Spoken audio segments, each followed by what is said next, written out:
أكلة اقتصادية بتاعت آخر الشهر هيحبها الكبير والصغير. يا أهلا بكل حبايب مطبخ جيجي ورانيا.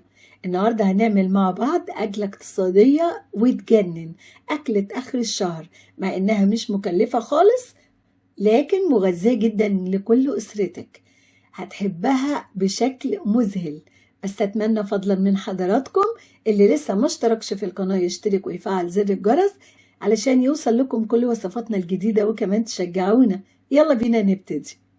المقادير: بتنجان رومي، فلفل رومي هنقطعه شرايح، بصلة هنقطعها مكعبات صغيرة، 7 حبايات طماطم هنقطعهم مكعبات صغيرة، 4 حبات بطاطس متوسطي الحجم هنقطعهم صوابع، 4 فصوص توم مهروسين، معلقتين صلصة، ملح وفلفل اسود ومعلقة صغيرة سكر، معايا كمان بيضة، واللي عايزها سبايسي معانا معلقة صغيرة هريسة شطة وفلفل أخضر حار.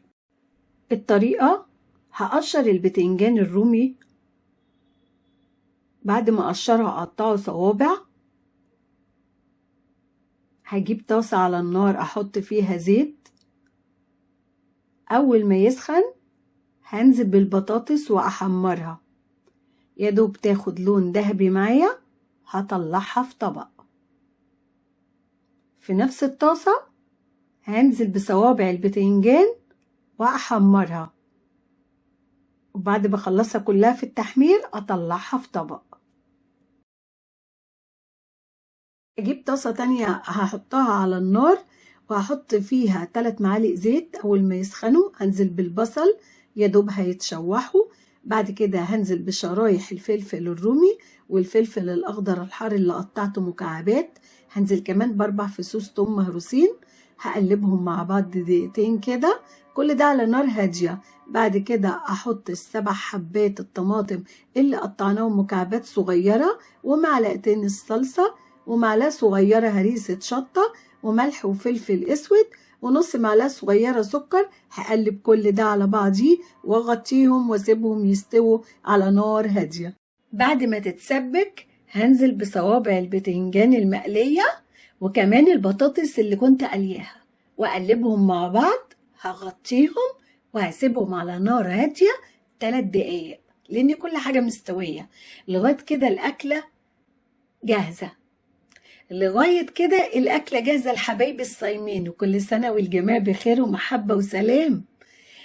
بعد كده هجيب طاسة صغيرة هاخد منها شوية من الخضار اللي استوى وأعمل مكان كده في النص وأحط فيه بيضة نية، وبرضو على نار هادية هغطيه واسيبه لغاية ما البيضة تستوي. ودي كانت النتيجة، وبألف هنا وشفا. أكلة جميلة ولذيذة واقتصادية جدا وفعلا مغذية لأن فيها خضار كتير ورخيص، رخيص على كل بيت، كل بيت فعلا يقدر يجيبه. عايزاكم تشجعوني وتوروني أحلى لايك وشير وتفعيل زر الجرس عشان ترنوا وتصحوني أعمل لكم وصفة جديدة.